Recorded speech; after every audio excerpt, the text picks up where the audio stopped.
ज्या ठिकाणी फटाके, आरतुर आणि फुलं हे वापरले जातील त्या ठिकाणी ही सभा त्याच ठिकाणी रद्द होईल. याच आठवड्यामध्ये उपमुख्यमंत्री अजित पवार यांचं अपघातामध्ये निधन झालेलं आहे. जेव्हा राज्यामध्ये दुखवटा असतो तेव्हा तुम्ही चौकामध्ये फटाके फोडणं आणि फुलं उधळणं हे बरोबर आहे का?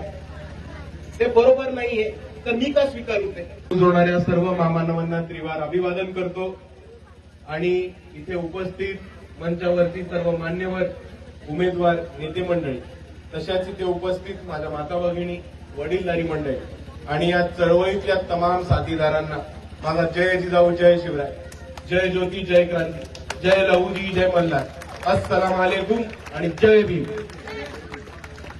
मी सुरुवातीलाच एका घटनाबद्दल बोलणार आहे, जी आता छोटीशी घटना इकडे झाली. मी बऱ्याच वेळेस या घटनेबद्दल दिलगिरी व्यक्त करतो, पण आज मी याच्याबद्दल दिलगिरी सुद्धा व्यक्त करणार नाही. बऱ्याच लोकांनी इथे फटाके लावले आणि तिथे चौकामध्ये सत्कारासाठी थांबले. आता दोन गोष्टी आपण सर्वांनी समजून घ्या. पहिली गोष्ट की याच आठवड्यामध्ये उपमुख्यमंत्री अजित पवार यांचं अपघातामध्ये निधन झालेलं आहे आणि उपमुख्यांचे म्हणजे अपघातामध्ये मृत्यू होऊन जेव्हा राज्यामध्ये दुखवटा असतो तेव्हा तुम्ही चौकामध्ये फटाके फोडणं आणि फुलं उधळणं हे बरोबर आहे का? ते बरोबर नाहीये, तर मी का स्वीकारू ते? ही पहिली गोष्ट. दुसरी गोष्ट, आपण फुले शाहू आंबेडकरवादी आहोत की नाही? आता मला सांगणं, कोणतरी मोठा राजा आला किंवा राणीच्या पोटातनं येणारा कोणतरी सरदार आला तर त्याच्यासाठी ज्या पद्धतीने आपण फुलांचा वर्षाव करतो, फटाके लावतो आणि हा सगळा फालतूपणा जो करतो, हा आपल्या फुले शाहू आंबेडकरवादी चळवळीमध्ये बसतो का? मग कशाला हे नाटकं करता सगळीकडे? यापुढे मी आपल्या सर्वांना सांगतोय की वंचित बहुजन आघाडीच्या कार्यक्रमामध्ये कुठेही फटाके, हार, तूर, फुलं हे वापरले जाणार नाही. ही फुले शाहू आंबेडकरवादी चळवळीचा हिस्सा नाहीये, भाग नाहीये.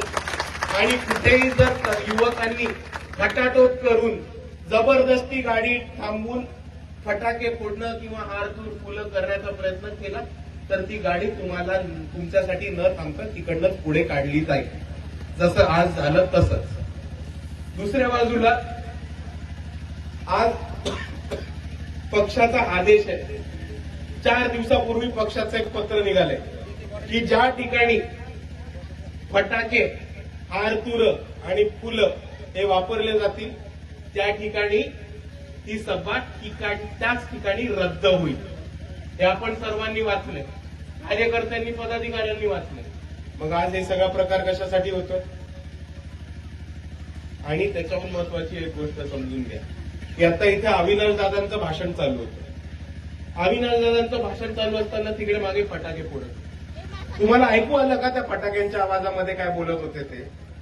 मग हा काय तुम्ही लावले की तुम्ही एका वक्त्याला बोलवणार? अविनाश दादा परभणीमध्ये राहतात का? नांदेडवरनं इथे भाषण द्यायला आले. तुमच्याशी संवाद साधायला, तुमच्या समोर भाषण करायला एक माणूस नांदेडवरनं आपल्या गावामध्ये आलाय. 2 मिनिटं शांत बसून ऐकायचं, त्याच्यापेक्षा त्याच्या भाषणाच्या मध्ये फटाक्यांचा आवाज करून त्या वक्त्याचा काय अपमान करताय? आणि जर पुढच्या वेळेस असा प्रकार घडला तर पक्षाचा आदेश पाळून तिकडच्या तिकडे ही सभा रद्द केली जाईल.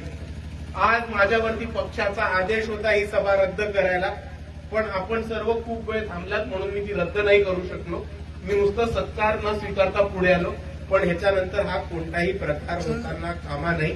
जर हा प्रकार घडला तर वंचित बहुजन आघाडीची सभा तिकडच्या तिकडे रद्द होऊन जे कोणी व्यक्ती आले ते परत घरी निघून जातील. मान्य सर्वांना?